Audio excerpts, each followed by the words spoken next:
Selamat pagi, siang, sore, malam untuk Bapak, Ibu, dan teman-teman sekalian. Pada kesempatan kali ini saya akan menjelaskan tentang diskriminasi dalam dunia pendidikan. Tetapi sebelum itu, perkenalkan nama saya Jonathan Ganda Tua Situmorang dari jurusan Business Management. Jadi latar belakangnya adalah di beberapa wilayah di Indonesia, kelompok minoritas baik etnis dan agama tidak mendapatkan kesempatan pendidikan yang sama. Diskriminasi terjadi karena sistem pendidikan tidak memperhatikan adanya keberagaman budaya dan agama, sehingga diskriminasi masih menjadi masalah serius pada sektor pendidikan yang perlu diperhatikan. Jadi, lembaga pendidikan harus memperhatikan keberagaman budaya dalam dunia pendidikan agar semua murid menghargai perbedaan antar sesama murid.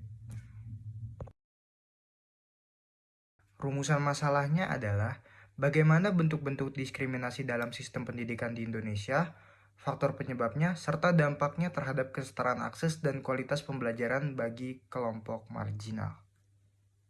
Diskriminasi dapat terjadi dari berbagai macam hal. Salah satu contohnya adalah seorang anak dari keluarga miskin yang seringkali tidak memiliki fasilitas memadai untuk menjalani pendidikan yang berkualitas. Dan juga biaya pendidikan sampai saat ini masih menjadi salah satu permasalahan yang belum terselesaikan. Jadi, anak-anak yang kurang mampu akan sulit mengenyam pendidikan dikarenakan keterbatasan yang mereka alami. Ditambah lagi zaman yang sudah mengandalkan handphone dalam proses pembelajaran. Hal tersebut akan menjadi tekanan untuk murid maupun orang tua murid. Faktor terjadinya diskriminasi sangatlah banyak. Dapat berupa perbedaan seperti ras, suku, agama, dan budaya. Ada juga dari kelas sosial, antara si kaya dan si miskin.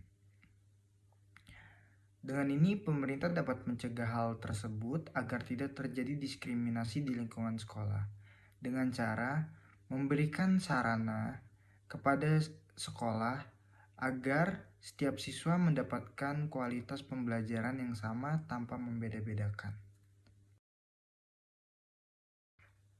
Anak korban diskriminasi menunjukkan gejala stres 2 kali lebih tinggi dibanding anak-anak lain.